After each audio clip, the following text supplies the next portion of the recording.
대구에서 있었던 변호사 사무실 화재로 7명이 숨지고 수십 명이 다쳤습니다. 경찰은 이 사건을 소송 결과에 불만을 품은 방화로 보고 피해자 2명은 흉기에 의한 자상에 대해서도 수사를 하고 있습니다. 방화에 의한 대구 화재 참사의 유족들은 물론 법조계의 충격도 큽니다. 이석화 대구지방변호사회 회장과 함께 이야기 나눠보겠습니다. 전화 연결돼 있습니다. 변호사님 나와 계시죠? 네, 안녕하세요. 예, 안녕하십니까. 어제 사건이 있었던 건물에 사무실이 있으신 걸로 알고 있습니다. 현장에도 계셨습니까? 예, 그렇습니다. 그 당시에 제가 현장은 2층이었고 제가 4층이어서 사무실에 일하고 있다가 예. 겪었습니다. 예. 당시의 상황이 어땠는지 좀 자세히 설명해 주시겠습니까? 예, 4층에서 제가 서면 작업하고 있는데 갑자기 비명 소리, 과음 소리가 났습니다. 그래서 다른 사무실에 이제 무슨 일이 있었나 싶어서 나가보려고 하는 차에 예. 밖에 직원들이 다급하게 변호사님 불이 났으니까 피해야 된다라고 제 문을 열고 들어왔습니다. 그래서 제가 밖으로 나가보면 직원들과 바깥 사무실 현관문을 이렇게 여니까 밖에 이미 복도에는 연기가 가득 차갖고 네. 밖으로 나가서는 위험하겠다는 생각이 들었고 그래서 3층에서 마침 대피 올라오는 그 변호사하고 일행들을 전부 다 우리 직원들과 전부 다 데리고 우리 바깥 사무실 문을 닫고 제 방 문을 닫은 상태에서 문틈을 수건 같은 걸 좀 막고 예. 저희들이 물티슈로 코에 가리고 제 방역 마스크가 방에 있는 걸로 해서 전부 방역 마스크 2개씩 차고 예. 대기하고 있었죠. 예. 예, 그렇군요. 굉장히 긴박한 상황이었던 것 같은데 피해자들이 발견된 곳이 203호죠. 여기서 예. 어렵게 대피한 분이 있다고 들었습니다. 혹시 그분과 얘기를 좀 나눠보셨습니까?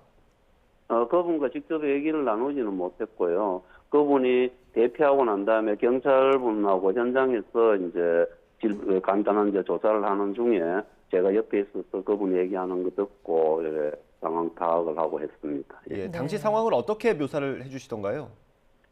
예, 이미 뭐 보도가 많이 나가 있겠지만은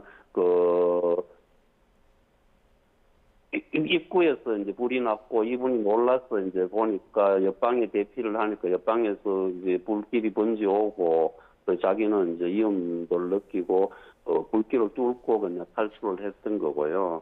예. 네. 예. 뭐 그런 상황이었습니다. 저희가 어제 그 상황을 사진 그리고 영상으로 계속해서 보여드리고 있는데 당시 입주자들이 옥상으로 피하고 손을 좀 흔들면서 구조 신호를 보내는 화면도 입수가 됐거든요. 저희 함께 좀 볼 수 있을까요? 예, 지금 보시면 입주자들이 옥상으로 긴급 대피한 뒤에 구조 신호를 보내는 모습입니다. 지금 연기가 많이 나서 좀 뿌옇게 보이는 상황인데요. 당시에 아수라장이었을 거고요. 얼마나 급박한 상황인지를 좀 알 수 있는 화면이 아닐까 싶습니다. 용의자는 현장에서 숨진 것으로 추정이 되고요. 이 용의자가 소송 결과에 대해서 불만이 있었다고 하는데 그 내용에 대해서도 좀 들으신 게 있으실까요? 예, 뭐 자세하게 제가 말씀드리긴 좀 하지만은 이분이 재개발 사업에 투자를 했는데 예. 투자금을 돌려받지 못해서 이제 시행사를 상대로 이제 시행사를 상대로 투자를 한 것이니까 시행사 상대로는 소송해서 일부 이긴 걸로 승소를 했습니다. 예. 했는데 시행사에서 법인이다 보니까 돈이 아마 없었을 겁니다. 그러다 보니까 그 시행사 대표를 상대로 별도로 또 소송을 했는데 그 부분에서 패소를 했는 걸로 제가 그렇게 알고 있습니다. 예, 그렇군요. 그러면 지금 피해를 입은 사무실 같은 경우는 이 용의자 상대 측 변호인이었던 거죠? 예, 그렇습니다. 예. 예. 혹시 그러면 이전부터 협박이나 이렇게 위협이 될 만한 일들이 있었다고 하던가요? 그건 없었던 걸로 제가 알고 있습니다. 예. 그렇군요. 참 이런 비슷한 일이 사실 적지는 않을 것 같거든요. 혹시 회장님께서도 좀 비슷한 일을 겪으신 적이 있으십니까?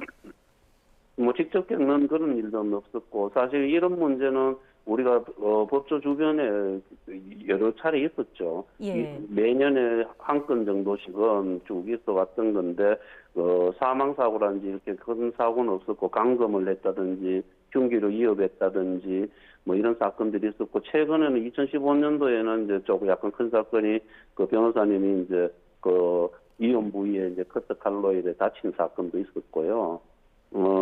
그거보다 우리가 이제 사회적으로 많이 알려진 게 이제 저번에 그 판사분 석궁태도 당한 것도 있고 예. 그 의사 중에 그 환자한테 칼로 찔려서 복부가 찔리는 이런 사건들 있었죠. 그 우리 전문직들이 이래 보면은 늘 위험에 노출돼가 있고 이게 종종 일어나는 사건들이죠. 예. 이게 사회적으로 많이 알려진 일 외에도 이런 협박 전화나 이런 것들도 종종 옵니까?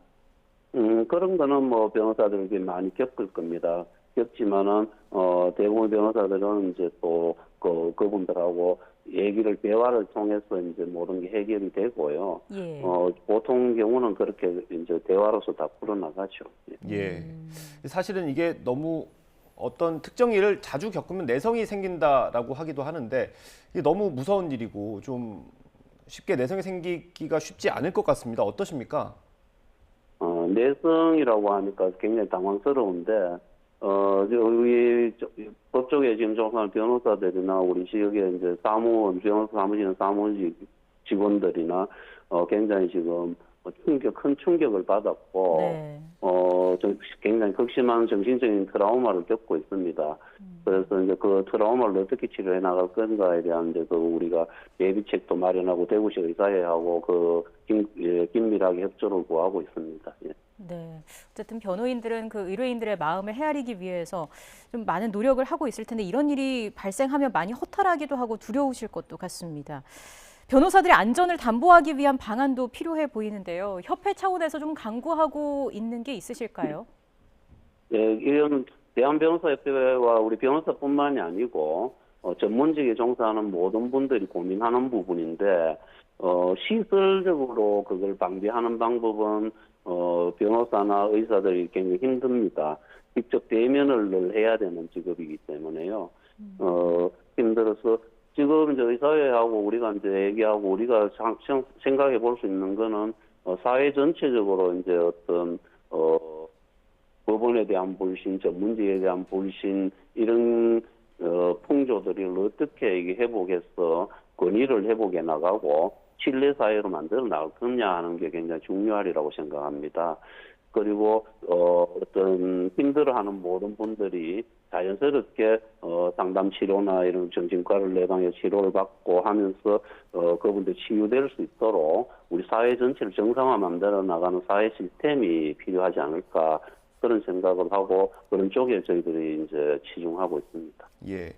그 민사 사건뿐 아니라 이제 형사 사건도 주로 변호를 하실 텐데 이 경찰과 이렇게 공조하는 시스템이나 이런 건 구축되기가 어렵습니까?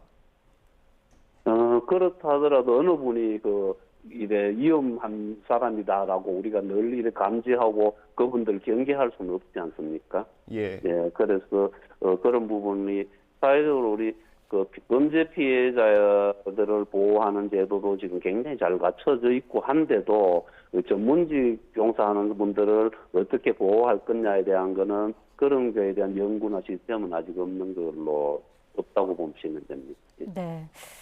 회장님 마지막으로요. 희생자분들의 장례를 대구지방변호사회장으로 진행한다고 들었습니다. 합동 네. 장례식으로 진행이 되는 겁니까?